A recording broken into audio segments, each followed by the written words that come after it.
Praise the Lord. आज 28 तारीख मंगलवार, मार्च का महीना। हम लोग लेंट का मौसम में 35वां दिन में है। मैंने ये बातें तुमसे इसलिए कही है कि तुम्हें मुझ में शांति मिले। संसार में तुम्हें क्लेश होता है, परंतु धाड़स बांधो, मैंने संसार को जीत लिया है। Hallelujah, hallelujah, hallelujah. आज अपन हबाकुक का किताब का सारांश को देखेगा। अभी ये किताब में 3 अध्याय अपने को देखने को मिलता है। हबाकुक एक प्रवक्ता है। वह देखता है कि पृथ्वी पर कितना अंधकार है। वह देखता है लोग कैसा कैदी का जीवन जी रहे हैं। ऐसे समय में वो लोगों को न्योता देता है, परमेश्वर पर भरोसा करो, परमेश्वर पर भरोसा करो। वो एक दिन दुष्टता हमेशा के लिए निकालेगा। अपने को हबाकुक से सीखना है, परमेश्वर पर भरोसा करने को सीखना है। अब हम ये कैसे सीखे, पढ़ते हैं हबाकुक का किताब 3 अध्याय 17 से 19 वचन। क्योंकि चाहे अंजीर के वृक्ष में फल न लगे और ना दाखलताओं में फल लगे, जलपाई के वृक्ष से केवल धोखा पाया जाए और खेतों में अन्न ना उपजे, भेड़शालाओं में भेड़ बकरियां न रहे और ना यानों में गाय बैल हो, तो भी मैं यहोवा के कारण आनंदित और मग्न रहूँगा और अपने उद्धारकर्ता परमेश्वर के द्वारा अति प्रसन्न रहूँगा।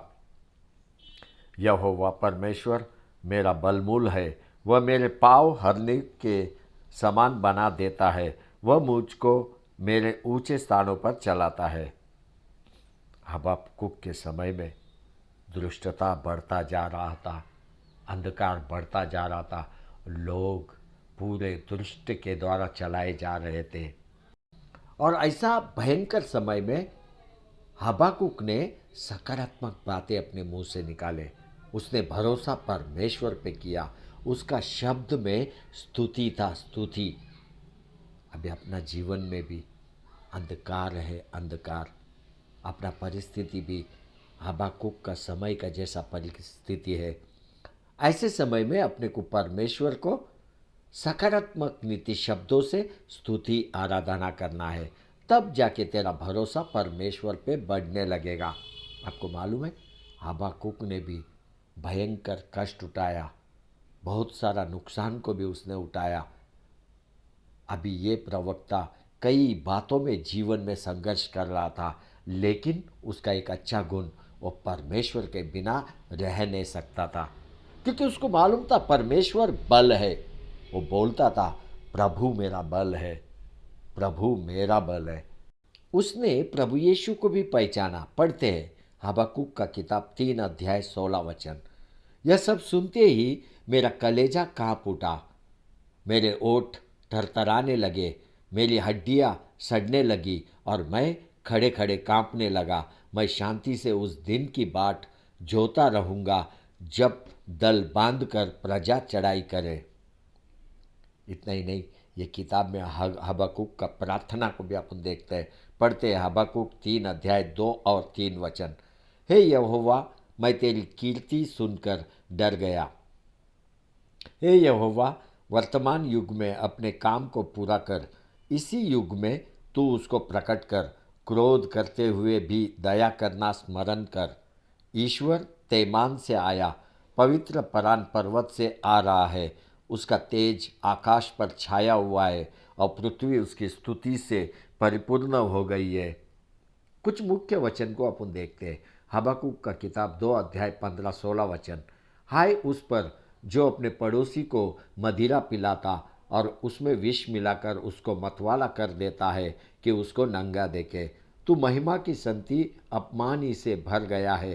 तू भी पी और अपने को खतनाइन प्रकट कर। जो कटोरा यहोवा के दाहिने हाथ में रहता है, सो घूम कर तेरी ओर भी जाएगा और तेरा वैभव तेरी छाट से अशुद्ध हो जाएगा। हबाकुक ने परमेश्वर को प्रश्न किया। इतना ही नहीं, परमेश्वर ने भी हबाकुक का प्रश्न का उत्तर दिया। आज अपना जीवन को देखेगा तो केवल प्रश्न प्रश्न प्रश्न से भरा हुआ है, लेकिन परमेश्वर से उत्तर नहीं आ रहा है। अगर तू चाहता है कि परमेश्वर तेरे प्रश्नों को उत्तर दे, तुझे हबाकुक का किताब शब्द और शब्द पढ़ना है।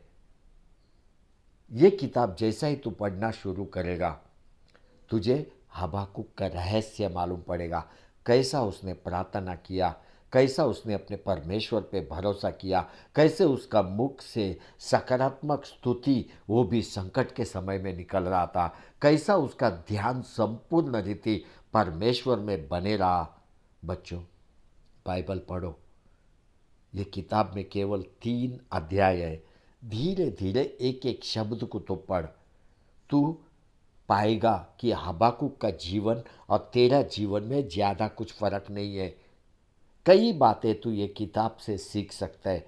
पढ़ते 2 तिमोथी 3 अध्याय 6 वचन। हर एक पवित्र शास्त्र परमेश्वर की प्रेरणा से रचा गया है और उपदेश और समझाने और सुधारने और धर्म की शिक्षा के लिए लाभदायक है। आमीन, आमीन, आमीन।